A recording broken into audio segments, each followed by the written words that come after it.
been doing this for a very long time, and I am really good at spotting people who have the ability to become successful. They won't necessarily become successful, but they have the ability to. You have the ability. If anything, you'll chase too many cars, but you'll catch one, and then what do you do with it? No. You have the ability to be a success. At your age, don't rush it. Work on what you like, what you enjoy, what's bringing money in, and spend some time enjoying the life along the way. Most people spend too much time enjoying life along the way and never accomplish anything. You're not at risk at that. So don't go too far the other direction either. Yeah. It took me a long time to understand what the balance was. But use the ability you have to pursue one step at a time, but with a distant goal also in mind. Yeah. So you need near goals, you need far goals, and you need them to line up with each other. Yeah. The far goal will always change because the world always changes, and you always change. So what? You want it to be steering towards whatever the goal is at the moment. You have the ability to do that. I've seen the way you work. I've seen the dedication you put in. I certainly could not have done what you're doing now at your age, when I was your age. I was actually dealing with the United States Navy at that point. So, which is, an interesting experience for anyone, hence the veteran. Yeah. And the advice that I give you is the advice I would give anybody that wants to start an enterprise. It doesn't have to be a business. I know people who've done not-for-profits. I'm constitutionally incapable of it. I like money too much. But people who are better than I am, that I've had the pleasure of working with, are do it in nonprofits. They do it in things that are helping people. I have a close friend who's been a business partner in several for-profit ventures, whose main thing is nonprofit world. Yeah. Reading machines for the blind, mind-sweeping operations, those sorts of things. Yeah. He's organized those like for-profit companies and been extremely successful. He's a MacArthur Genius Grant winner. Been extremely successful in doing that in the nonprofit world, where the supporting structure is not there like it is in the for-profit. In the nonprofit world, people are not used to thinking about, how do I make the cash flow balance, because they're asking for donations. And he said, no, we're going to make product. We're going to sell product. We're going to make money and put it all back in the company because you can't take the money out. It doesn't matter what those goals are. It doesn't have to be making money. Yeah. Now, I think you will want to make money. I think you will make money. And there's nothing, I make no apologies for liking the idea of honest wealth. I mean, I remember, and I've kept it in my head, and I recommend it as a bit of advice, some of the oldest advice in the world. It was on the temple of Asclepius, the god of health and medicine in ancient Greece. It said, health is the best that heaven sends. Second is wealth justly earned. Third is to be young among one's friends. And set those goals and live that life, and you can. Yeah. And yes, health, fitness are very important. When having been a cancer survivor, it's scary to face the end of your life. Yeah. But it's not that scary. Yeah. If you've lived. If you've lived a life worth living, when the end comes, well, I don't happen to think it is the end, yeah. But even if you do think it's the end, you've done things. You don't have to regret not having done things. You're proactive. You're doing things. You won't always succeed. I don't think you expect to always succeed. And I will tell you something. I've failed a lot more than I have succeeded. Anybody that's successful has. I have. If you guys know anything, I've started. I'm counting like 14 different drop shipping websites. 14 of them failed. And I have only had 4 successful ones, with 2 of them us just breaking even. And the 2 that were successful were enough for me to have somewhat of, to put me at a higher percentage for people my age. Yeah. So sometimes you can be failing over and over and over and over again. And it's that one thing that you've done so many times and you've learned. Because first time, looking back at it, everything was wrong. Second time, a little bit better. Third, fourth, fifth. Go all the way up to the 10th time, and then it was just a product.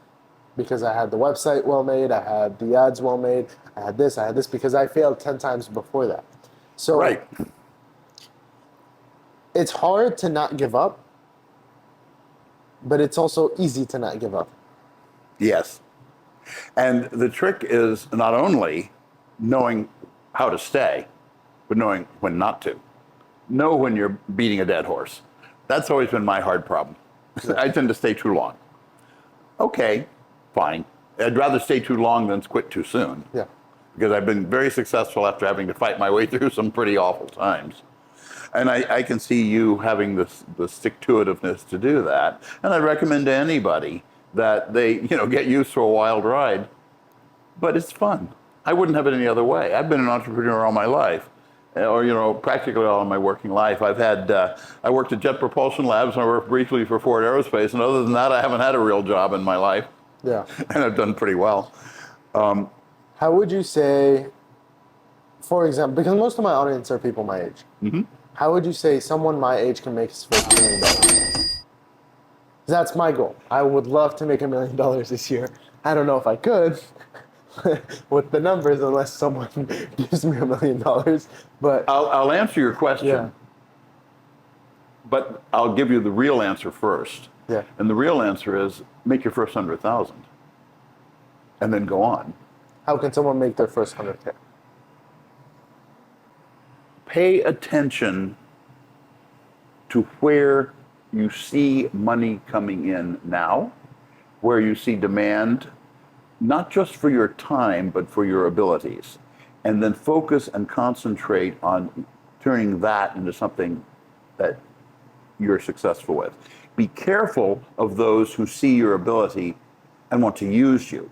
I don't mean necessarily that they're abusing you or anything, but you're not working for other people, you want to work for yourself. Yeah, So learn to work for yourself, pursue where you see money coming in now, where you see money coming into other people that you have the ability to do something with. But far more important than that is get out and try different things. Yeah. Because you don't know what one's going to work.